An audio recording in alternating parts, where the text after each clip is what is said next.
ଏହି ଫଳ ମିଳିଗଲେ ଆଦୌ ଛାଡ଼ନ୍ତୁ ନାହିଁ।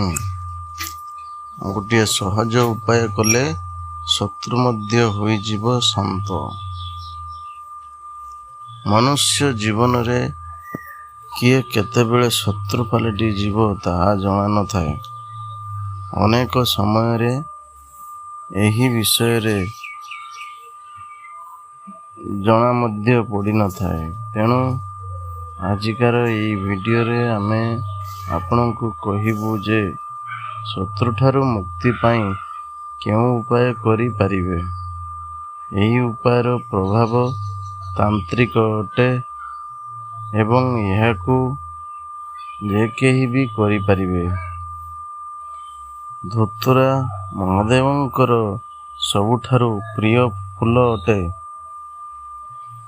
ତେଣୁ ଆପଣ ନିଜର ଅଜ୍ଞାତ ଶତ୍ରୁଠାରୁ ମୁକ୍ତି ପାଇବା ପାଇଁ ଏବଂ ଜ୍ଞାତ ଶତ୍ରୁଠାରୁ ମୁକ୍ତି ପାଇବା ପାଇଁ କ'ଣ କରିପାରିବେ ସେହି ବିଷୟରେ କହିବୁ।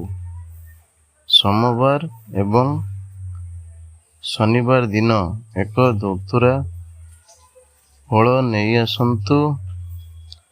ଏହା ସହିତ ଗୋଟିଏ ଛୁରୀ, ଲୁହା କଣ୍ଟା, କଳା ପେନ୍ ଏବଂ ଧଳା କାଗଜ ନିଅନ୍ତୁ। ସେହି କଳା ପେନ୍ରେ ଧଳା କାଗଜ ଉପରେ ଶତ୍ରୁର ନାମ ଲେଖନ୍ତୁ। ଛୁରୀ ଦ୍ୱାରା ସେହି ଧତୁରା ଫଳରେ କଟ୍ ଲଗାନ୍ତୁ। ଶତ୍ରୁର ନାମ ଲେଖିଥିବା କାଗଜକୁ 7 ଥର ଫୋଲ୍ଡ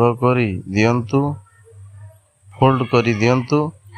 ସେହି କାଗଜକୁ ସେହି ଧତୁରା ଫଳ ଭିତରେ ପୂରାଇ ଦିଅନ୍ତୁ।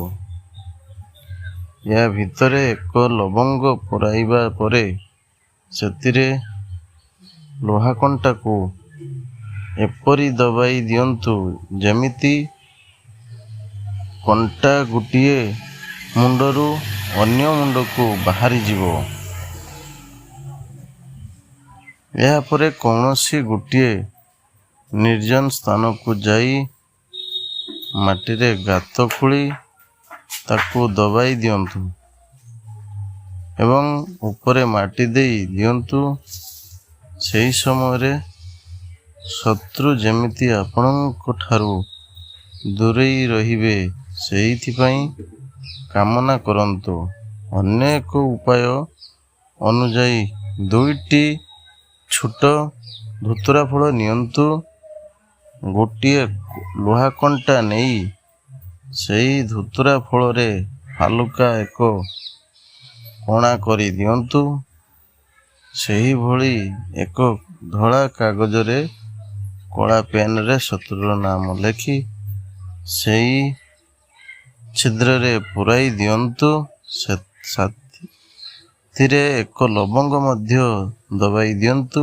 ଏହି ସମୟରେ ଏକ ମନ୍ତ୍ର ଓଁ ନମଃ ରୁଦ୍ରାକ୍ଷ ନାମ ଶତ୍ରୁହନ ସ୍ୱାହା ଜପ କରନ୍ତୁ।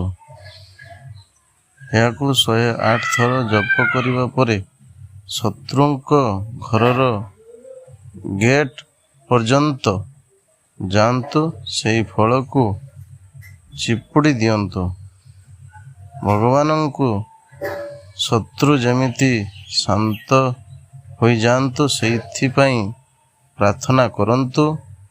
ଏହି ପ୍ରୟୋଗର ପ୍ରଚଣ୍ଡ ବଶୀକରଣ ହୋଇଥାଏ। ଯଦି ଭିଡ଼ିଓଟି ଭଲ ଲାଗିଥାଏ ତ ସବସ୍କ୍ରାଇବ୍ କରିବାକୁ ଜମାରୁ ଭୁଲିବେନି।